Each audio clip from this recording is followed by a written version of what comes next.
Bonjour, coucou tout le monde. Je suis Princesse Coquetterie, accompagnatrice des femmes en souffrance dans le mariage et des femmes en attente de grâce maritale. Je vous souhaite la bienvenue sur notre chaîne YouTube. Aujourd'hui, nous allons aborder avec vous le thème sur les liens d'âme. Je vais expliquer dans cette vidéo pourquoi toi, femme, tu ne parviens pas à entrer dans ta destinée maritale, pourquoi tu ne parviens pas à déployer ton plein potentiel, pourquoi tu ne parviens pas, toi, homme, à faire ce pourquoi Dieu t'a appelé, ce pourquoi tu es né. Alors, qu'est-ce que les liens d'âme? Les liens d'âme, en fait, c'est tout lien qu'on a contracté dans des relations homme-femme ou dans des relations avec, avec nos familles. Par exemple, les enfants, ils peuvent avoir des liens d'âme avec leurs parents. Là, on dira que ce sont des liens d'âme positifs. Mais il se peut aussi que si on a eu des parents, par exemple, toxiques, on vient en fait des parents qui ont eu des problèmes, qui eux-mêmes déjà avaient des problèmes de liens d'âme, des problèmes de fondement, de mauvais fondements familiaux. Oui, il se peut qu'on hérite de ça si ça n'a pas été traité. Et là, les liens d'âme seront plutôt négatifs. Alors, d'où viennent également les liens d'âme? Les liens d'âme viennent en fait des liens qu'on tisse entre époux et épouse. Et là, on parlera de liens d'âme positifs. Les liens d'âme aussi, comment on les contracte? On contracte les liens d'âme avec la parole. Par exemple, lorsqu'on est jeune, on se met par exemple à découvrir l'amour, à se découvrir. On se lance en fait dans l'affaire de copains, copines. Et du coup, face à ça, il y a des gens qui se trouvent très amoureux et vont promettre en fait à une fille ou à un homme: je t'aimerai jusqu'à la fin de mes jours, je t'aimerai jusqu'à mourir. Sauf que ces personnes oublient que le temps passe et les objectifs changent et tout simplement les saisons changent parce que la vie est faite de plusieurs saisons. Les saisons de jeunesse, les saisons de mariage, les saisons d'entrepreneuriat, les saisons où on vieillit et ainsi de suite. Les objectifs changent et on n'est même plus prêt à tenir les promesses qu'on avait faites à X ou Y. Et c'est là où les problèmes commencent. Voilà. Et avant que les problèmes commencent, les problèmes ont déjà commencé. Parce que, pourquoi on conseille vraiment de ne pas faire les rapports sexuels avant le mariage? C'est parce que à chaque rapport sexuel que vous faites avant le mariage, ça fait un lien d'âme de tisser. Ça veut dire 2 rapports sexuels, 2 liens d'âme de tisser. Et si c'est avec différents partenaires, si vous avez eu de multitudes de partenaires, imaginez donc le nombre de liens d'âme qui sont en vous. C'est ça, ça habite en vous et vous ne pouvez pas développer votre plein potentiel. Vous ne pouvez pas de ce fait ce pourquoi Dieu vous a appelé. Il faut savoir que les liens d'âme aussi peuvent venir comment? Nous regardons dans notre société aujourd'hui, avec les difficultés économiques qu'il peut avoir, on voit beaucoup de jeunes filles qui se mettent à sortir avec les... Quand je dis sortir, on doit faire l'affaire de goga avec des hommes très âgés, ou des sugar daddy, ou des hommes en fait un peu influents de leur pays, moyennant en retour en fait de grosses sommes d'argent. Bon, en fait, ce n'est même pas vraiment de l'amour, c'est juste l'échange de corps contre cet argent-là. Mais qu'est-ce qui se cache derrière tout ça? Il faut savoir qu'on est dans un monde, le monde est spirituel. Donc, qu'est-ce qui se cache? Il se trouve que vous sortez comme ça avec un genre d'homme, avec un style d'homme. Certes, il va vous donner de l'argent actuellement, mais vous êtes en train de vendre plusieurs années. Vous êtes en train de vendre une 50aine d'années de votre vie. Et là, vous êtes dans votre année, la saison fleurissante, vous êtes jeune, vous êtes belle, vous êtes fraîche et tout. Lui, il vient avec de l'argent retirer.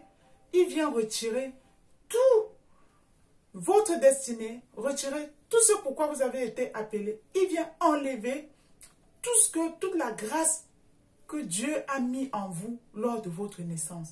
Et il l'emporte avec. Contre quoi? Contre de l'argent. Voilà. Voilà d'où viennent les liens d'âme. Les liens d'âme également peuvent aussi venir des relations toxiques. J'ai déjà dit ça. Et les liens d'âme, effectivement, ça peut venir des relations où on a été dedans et en partant, on a insulté la personne. Par exemple, vous voulez quitter un homme ou une femme. Vous n'êtes pas obligé de l'insulter. Hein? Vous n'êtes pas obligé de vous insulter. Vous n'êtes pas obligé de vous déchirer. Vous pouvez vous séparer calmement dans les règles de l'art. On comprend que les séparations sont toujours très hurleuses. Les séparations ne peuvent pas toujours se passer sereinement parce que c'est une perte, ça reflète à la perte et tout. Mais il faut faire l'effort vraiment, quelle qu'en soit la relation que vous avez avec les gens, de partir avec la tête haute. De dire, bon, voilà, notre chemin s'arrête là. Je te remercie pour le nombre d'années qu'on a cheminé ensemble et au revoir. Et calmement, voilà. Donc les personnes que vous avez insultées en vous séparant d'eux, elles s'en vont avec une partie de vous. Et puis, laisse une partie d'eux en vous. Maintenant, je vais vous réexpliquer aussi ce qui cause parfois les liens d'âme. Il y a les femmes dans leur mariage, encore aujourd'hui. Peut-être même, toi, tu es en train de me regarder. Peut-être il y a une qui me regarde dans ce moment. Il y a des femmes, même étant dans leur mariage, elles ont emporté avec elles les bijoux. Elles ont emporté les montres, les anciennes lettres d'amour de leurs ex. Il n'y a pas que les femmes, il y a aussi les hommes. Ils ont emporté les vêtements que leur avaient achetés leurs ex. Il y a certains même que jusqu'à l'heure actuelle se couchent, dorment sur la literie, sur le lit venant de leurs ex dans leur relation actuelle. Alors que sur ce lit-là, il y a eu plein de choses qui se sont passées. Il y a eu l'échange d'âme sur ce lit-là et dans ces draps-là. Il y a les filles qui ont même encore les caleçons. J'ai dit, elles ont même encore les caleçons. Il y a de cela 15 ans. Les caleçons, il y a de cela 5 ans, 10 ans, 3 ans de leurs anciennes relations. Les caleçons qu'elles se sont déshabillées devant plusieurs hommes avec. Et elles sont dans une nouvelle relation avec aujourd'hui. Ma soeur, toi qui me regardes, si ça te concerne, va faire le ménage dans ton stock de caleçons. Va enlever tout ça, tu mets dans un sac poubelle et les vêtements qui viennent avec, tu mets à la poubelle pour entrer dans une nouvelle saison. Tout ça, c'est pour vous dire quoi? Vous croyez que tout ça est anodin? Toutes ces choses dont je vous ai citées, ça vient vous bloquer. Ça vient vous attacher. Ça vient vous accaparer, vous emprisonner. Ça vient, je ne sais pas si vous connaissez, si vous venez par exemple du Cameroun, nous on appelle, il y a chez nous on appelle ça le bobolo. Donc ça vient vous attacher comme les bobolos et les miondo. Il y a aussi ça, je pense c'est le pundu au Congo. Ça vient vous attacher comme ça. Et vous ne pouvez rien faire alors que vous n'êtes pas malade. Et il y a certains liens d'âme même qui rendent même malades. Vous allez voir certaines femmes et hommes qui sont dans leur mariage. Mais ils vont continuer à appeler leurs ex, à causer avec leurs ex sur Instagram, aller mater les photos de leurs ex. Les femmes, pareil, aller sur Messenger, se cacher pour causer avec leurs ex. Pourquoi vous gardez ces liens-là? Ces liens-là vous retiennent en arrière. Et après, il faut regarder, à chaque fois quand vous causez avec vos ex, il faut regarder ce qui va se passer autour de vous si vous êtes une femme mariée. Il faut observer dans votre maison ce qui va se passer. Ne se suivra que des éclats de voix, des cris et des problèmes. Et vous allez vous dire, ah, je ne sais pas pourquoi on se dispute. Je ne sais pas ce qui se passe. Parce que en fait, c'est vous qui partez chercher ces problèmes-là. C'est vous qui les ramenez dans votre vie. Voilà. Non seulement vous n'avez pas entièrement guéri du package que vous avez porté pour ramener dans votre foyer. Vous n'avez même pas encore guéri de ça. Maintenant, vous continuez à entretenir des relations. Il faut savoir que le corps de l'être humain, il faut savoir que l'être humain que vous voyez là, l'être humain est fait de 3 choses. Il y a l'esprit. L'esprit, c'est où résident toutes nos pensées. L'âme, c'est où vraiment réside tout ce qui est émotionnel. Et il faut vraiment faire attention à l'âme. Parce que si vous avez, si votre âme est meurtrie, si votre âme n'est pas bonne, vous n'allez rien réaliser de bon. Et le corps est également, l'être humain est constitué également du corps. Le corps, c'est la matière physique, celle que, comme vous me voyez, c'est la matière physique. Mais il y a votre âme qui est au centre de tout, qu'on ne doit pas rigoler avec l'âme. Et en dehors de l'âme, il ne faut pas rigoler avec l'esprit. Mais l'âme est encore très, très dangereux.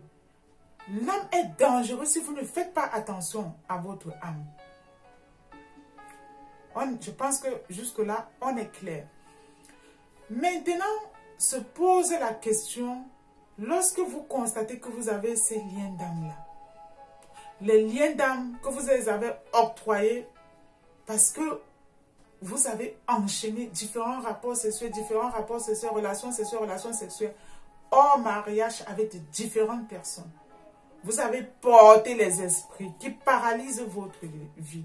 Vous avez porté, c'est comme une grosse pierre qui est assise sur tout ce que Dieu avait prévu pour vous. Maintenant, comment faire pour guérir de ça? Parce que ce n'est pas quelque chose d'anodin. Tant que vous êtes dedans, tant que vous êtes habité par les liens d'âme, je dis, vous allez voir certains hommes, certaines filles, elles vont tourner à rond. Tout ce qu'elles vont vouloir entreprendre les projets, ça ne va jamais aboutir. Même dans le mariage, ce sera toujours les disputes. Et d'autres font même et quittent. Parce que le lien d'âme qui était en elle et qui était aussi en leur mari qui n'a pas été guéri, c'est très fort et c'est venu s'aimer la pagaille. Comment faire pour guérir? Question à 1 million. Comment faire pour guérir? Et vous allez voir beaucoup de filles et d'hommes qui ne parviennent pas à réaliser quelque chose. Il y a beaucoup même qui ne parviennent pas à se marier parce qu'elles sont meurtries par ces liens-là, déjà dans le concubinage. Elles sont en concubinage en train de tisser ces liens-là sans compter ce qu'elles ont eu à porter pour entrer dedans avec. Et là, ça se mélange et c'est l'apothéose. Comment briser les liens d'âme?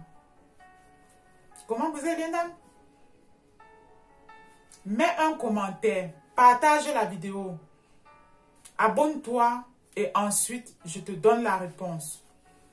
Donc, maintenant, comment briser les liens d'âme? Il faut savoir que pour guérir des liens d'âme, il faut vraiment décider de changer complètement de vie. Ça veut dire quoi? Si vous êtes quelqu'un qui n'avait pas une vie de prière, si vous êtes quelqu'un qui ne prie pas, vous devez commencer à vous ranger. Vous devez chercher la face de Dieu. Cherchez la face de Dieu pour qu'il vous dévoile les choses cachées, qu'il vous montre ce dans quoi vous êtes. Si vous ne savez pas comment prier, par exemple, allez vers les coachs. Il y a aujourd'hui, on est bien parce que avec l'avancée de l'Internet, il y a des coachs, par exemple, spirituels.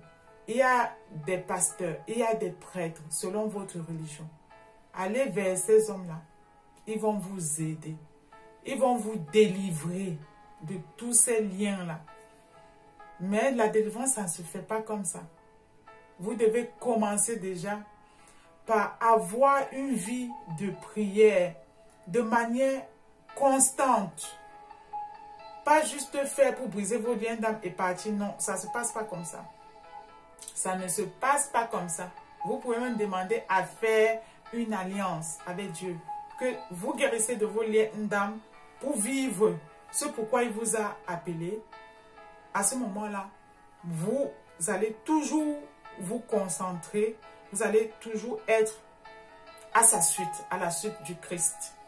Vous pouvez faire une alliance comme ça. Il va vous écouter et il va vous guérir.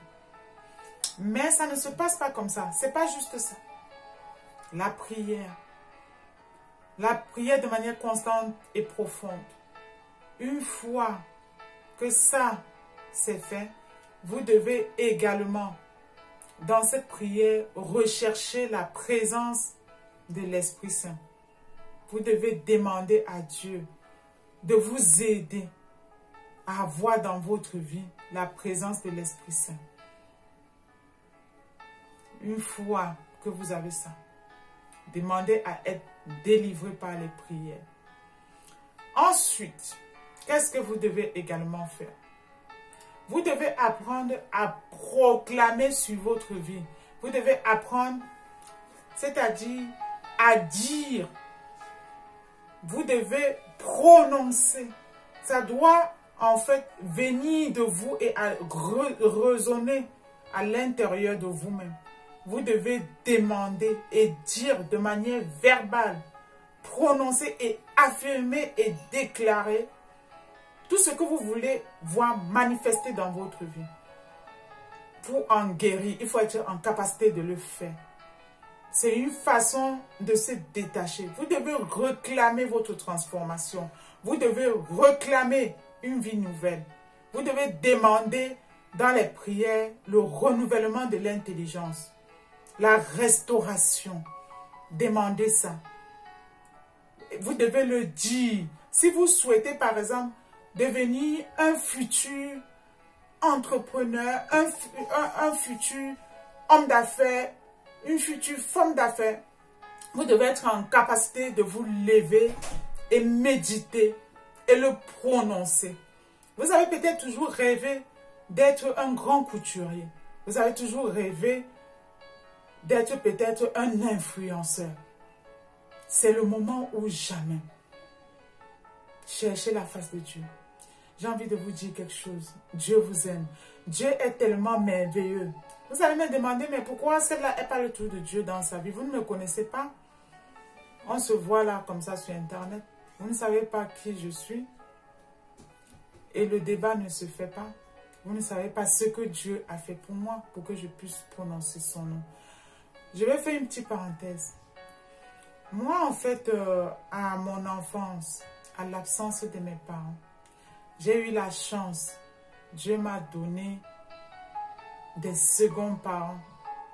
Il a apporté dans ma vie une Danielle qui m'a conduit à ma porte de destinée. Il a apporté une Béatrice dans ma vie. Il a apporté une Mamie Jou dans ma vie. Il a apporté une Justine dans ma vie, une Suzanne, une Rose. Il a apporté une Michel dans ma vie. Il a apporté une Fabiola dans ma vie. Et tout cela, c'est venu m'envelopper d'amour. Il a apporté un Jordan parfait dans ma vie. Tout cela m'a recouvert d'amour. Et j'ai pu grandir comme un enfant normal, sans être définitivement brisé par l'absence. Et c'est une grâce. Vous voyez par exemple cette année, ça fait à peu près 1 an et demi où nous sommes en situation de crise sanitaire. Beaucoup de personnes sont mortes. Vous avez la chance d'être en vie. J'ai envie de vous dire aujourd'hui, Dieu vous aime d'un amour fou. Si tu es connecté à cette vidéo, c'est parce que tu as un message à recevoir. Si tu as touché à ma vidéo, ce n'est pas un hasard. Profite de tout ce que je te dis dans cette vidéo et mets ça en pratique. Ma vidéo n'est pas juste une vidéo de hasard. Maintenant, on revient à notre histoire de lien d'âme. C'est ça, c'était une parenthèse. Les liens d'âme, il faut savoir que si vous étiez vraiment dans une bonne relation avec vos ex, les différentes personnes que vous avez eu à rencontrer, vous ne serez pas parti. Donc moi, je ne comprendrai jamais, je n'arriverai jamais à assimiler le pourquoi on peut être séparé d'un homme qu'on n'a pas été marié avec ou d'une femme qu'on n'a pas été marié avec. Et on se retrouve dans le mariage avec les affaires de cet homme-là ou de cette femme-là.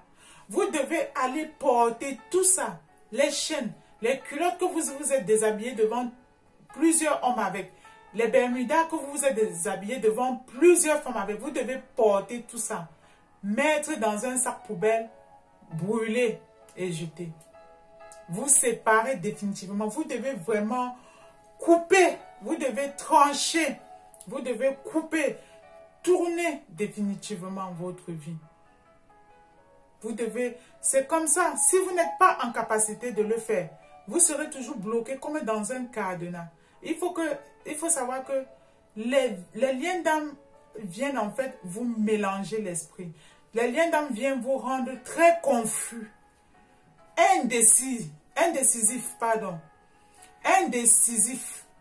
confus. C'est pour ça, tout ce que vous allez toucher, tant que vous avez les liens d'âme, tout est mélangé. Vous allez prendre une décision aujourd'hui. Il suffit juste que quelqu'un d'autre vous dise, ah ça, ce n'est pas bon.